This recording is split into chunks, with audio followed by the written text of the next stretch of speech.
Magandang umaga po sa ating lahat. Okay? Ganda ba umaga natin? Amen. Maganda ba katabi natin? Amen. Sabi mo sa katabi mo, maganda ka. Father John, okay? Season, sikat ang mga season ngayon. So, tatawanan na lang natin ang nagaganap sa ating bansa, sa ating mundo, no? At sa ating panahon ngayon, ano? Alam mo, pag dumarating ng ganitong panahon, alam naman natin itong panahon ng pangalawang bahagi ng taon ay talagang dinadalo tayong napakaraming bagyo, no? Wala namang problema sa bagyo, wala tayong magagawa sa bagyo eh. Problema natin hindi bagyo, baha. No? Kasi yung baha, gawa lang ng tao yan eh. No? Ang bagyo, hindi natin matatansya kung kailan darating yan, ano? Mga 15 to 20 typhoons daw ang dumadalo sa ating bansa, no? Pero yung baha ang problema natin. At pag baha ang pinag-uulalan na naman natin ay DPWH. No? Dapat hindi tayo binabaha. Kaya lang itong mga binoto natin na akala natin maglilingkod sa atin, binudel tayo. Yung pala yung mga magnanakaw. No? More than 40% ng budget ng gobyerno ay nabubulsa. No? Kaya kailangan tayo po ay mamulat at magising. At alam naman natin, ang Panginoon ay buhay. No? God is with us. Amen? No? At alam ng Diyos ang nangyayari sa ating bansa. At sa Biblia, alam po natin, ang Israel, kapag siya ay may mga pagsubok, ang Israel, no? Nagpapadala ang Diyos ng kanyang mga kinatawan. Nagpapadala, no? Ang Panginoon. Minsan ang pinapadala niya ay judges. No? Tulad ng, sino bang paborito mong judge, Father John? In the Old Testament. Tingin ko ang paborito niya si Samson. Diba? Ako, paborito ko si Gideon. Ganang pangalan, Gideon. Alma, walang anak na babae, no? Ay, dalawang babae. Madalang babae, walang anak na lalaki, no? Erwin. Aso na lang. Tawagin mong Gideon. Ayan, no? Minsan nagpapadala ng hari. Andyan si David, Solomon. Minsan pinapadala niya yung mga prophets, no? Nathan, Isaiah, Hosea, no? Minsan naman, nagpapadala ang Diyos. Minsan mga pari ang pinapadala ng Diyos, no? Ma-discern kaya natin, makita kaya natin ang pinapadala ng Diyos, no? Kapag nakakaranas tayo ng mga krisis at pagsubok, no? Kaya dyan mahalaga ang hamon ng ating mga pagbasa ngayon na patatagin ang ating pananampalataya, no? Kasi ang pananampalataya natin, ito yung tugon natin, no? Sa pagtawag ng Diyos. Nang ako'y nag-aaral pa ng theology, sa theology natin, nag-aaral kami ng isang semester, noon ay nagpadama ng kanyang presensya, no, in words and deeds, no? Ang tawag diyan ay revelation. Pakisabi nga, revelation. Ayan, no?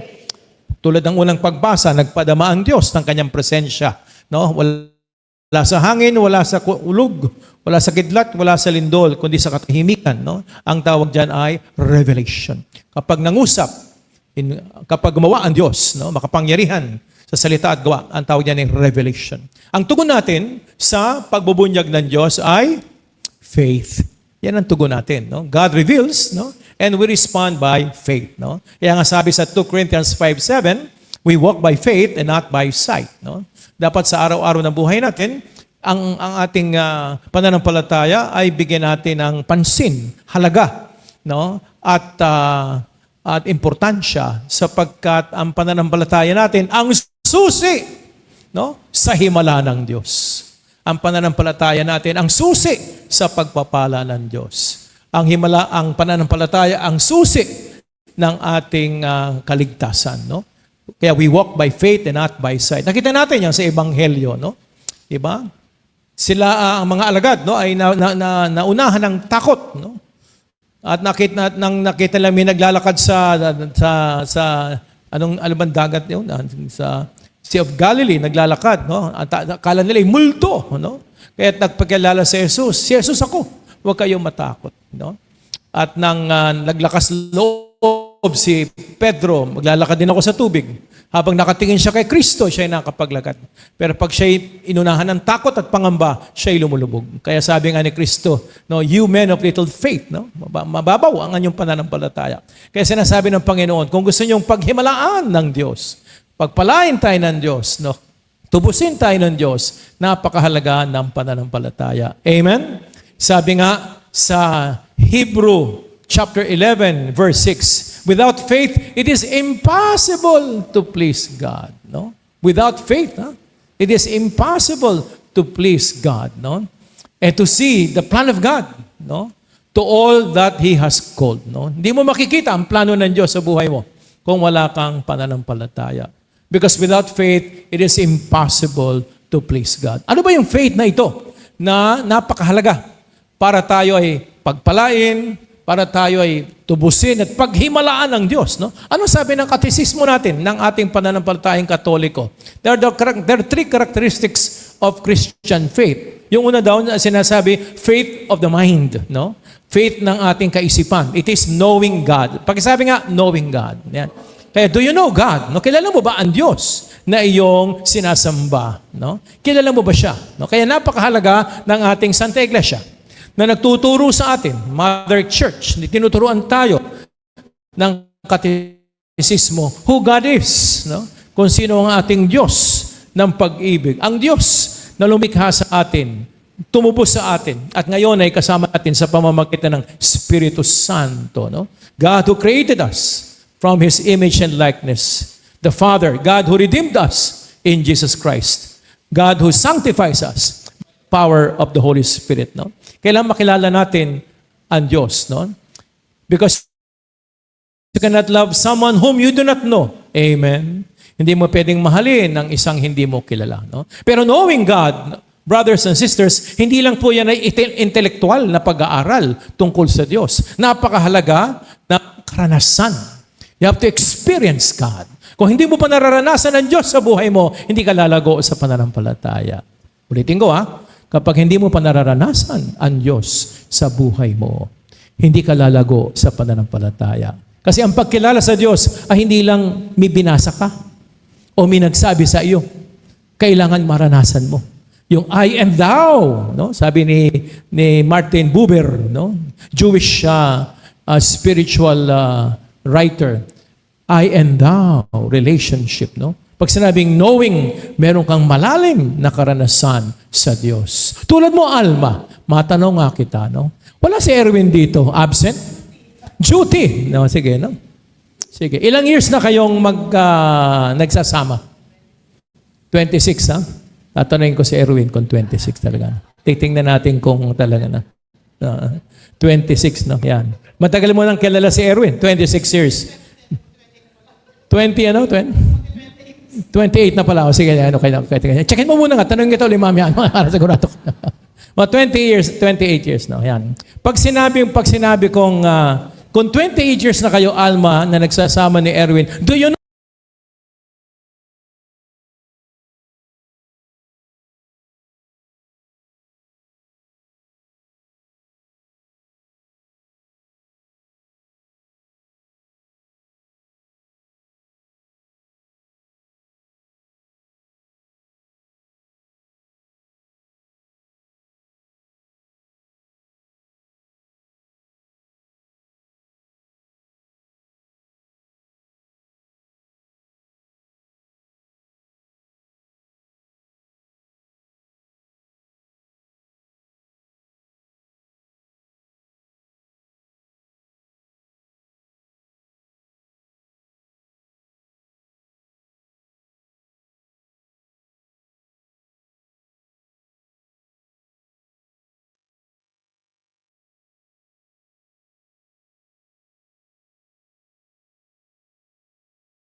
ang ating pananampalataya?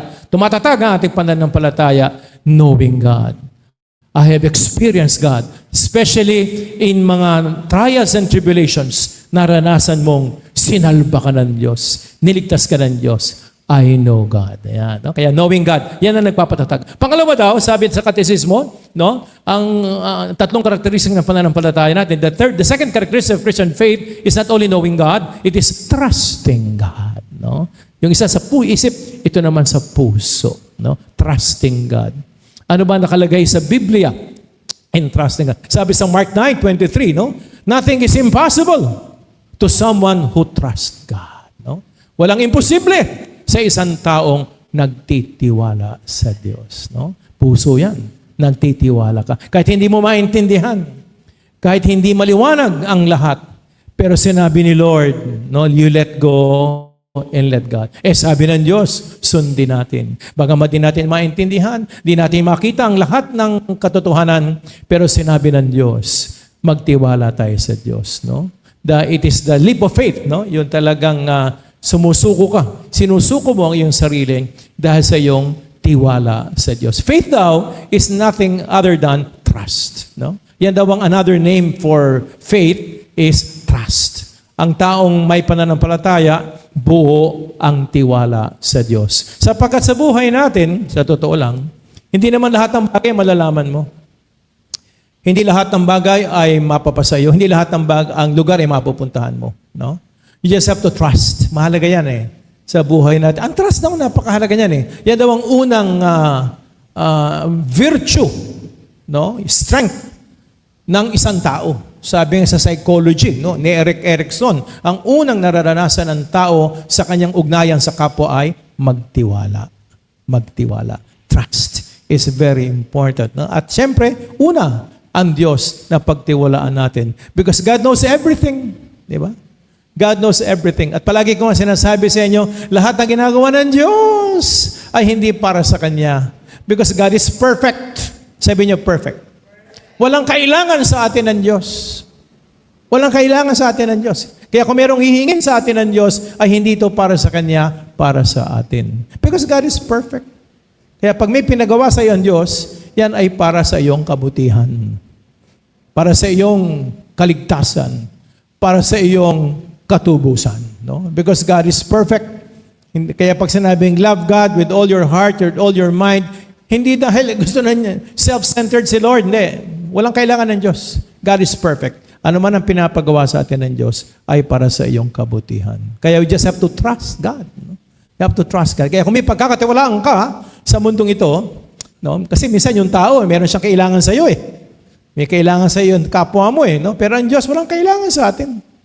Kaya lahat ng pinapagawa ng Diyos, lahat ng sinasabi niya, lahat ng inuutos niya, no, ay hindi para sa kanyang kabutihan, pero para sa iyong katubusan.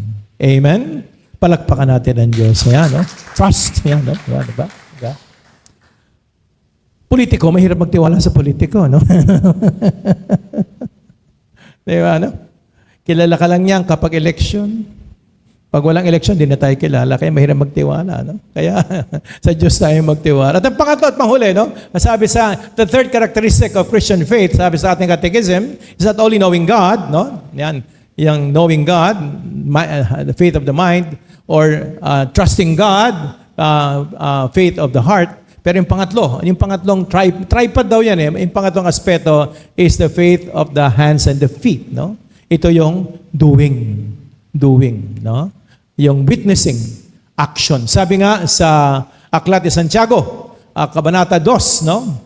Ang pananampalatayang kulang sa gawa ay patay. Tandaan yan, ha? Sabi ni San Santiago, no? No? Ang pananampalatayang kulang sa gawa ay patay. Parang isang taong walang hininga. Napakahalaga ng hininga sa buhay ng tao.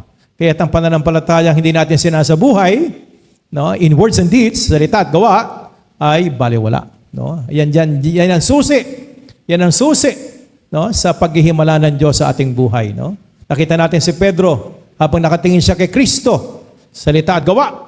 No? Siya ay nakakagawa ng imposible. Pero kapag siya ay inuunahan ng takot, pangamba, pagdududa, no? Siya ay lumulubog. Kaya ang himala ay magaganap kapag tayo ay nagsasabuhay ng ating pananampalataya. No?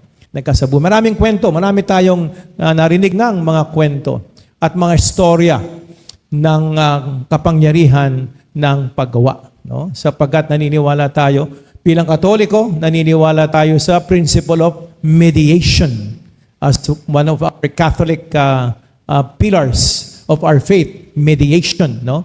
Ang Diyos ay sumasa atin sa pamamagitan natin. No?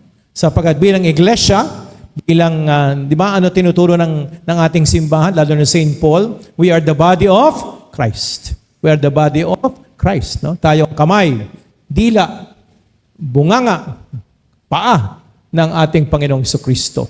Kaya pag tayo po ay nangangailangan ng tulong, ay ang biyaya ng Diyos ay sumasa atin sa pamamagitan ng ating kapwa. Sa pamamagitan ng ating kamay at paa, dito natin naranasan ang pagpapala ng Diyos. Sapagkat tayo po ang katawan ni Kristo. But very powerful yung symbol na yan. We are the body of Christ. No? He is the head. We are His body. No? Tayo ang kamay na tutulong sa nangangailangan na kinatawan ng Diyos. Tayo ang paa na tutulong sa mga nabahaan, no? Nalindulan, napinsala sa pamamagitan ng kanyang iglesia. No? Kaya mahalaga na pagnilayan po natin itong tatlong aspeto ng Kristiyanong pananampalataya. Mahalaga daw yung tatlong yan. Hindi pwedeng kulang. Dapat kompleto yung tatlong yan. Faith of the mind, faith of the heart, and faith of the hands and the feet. No? Ito yung kilala mo ang Diyos. I know God, not only intellectually, but experientially. I trust God, no? Because God knows what is best, di ba? And everything that God does is for my own good. At pangatlo, yung words and deeds. No? Bale, wala ang pananampalatayang kulang sa gawa. Sapagkat tayo nga ang katawan ni Kristo. Tayong instrumento ni Kristo upang lumaganap ang kanyang awa at habag sa sanlibutan. Amen at amen.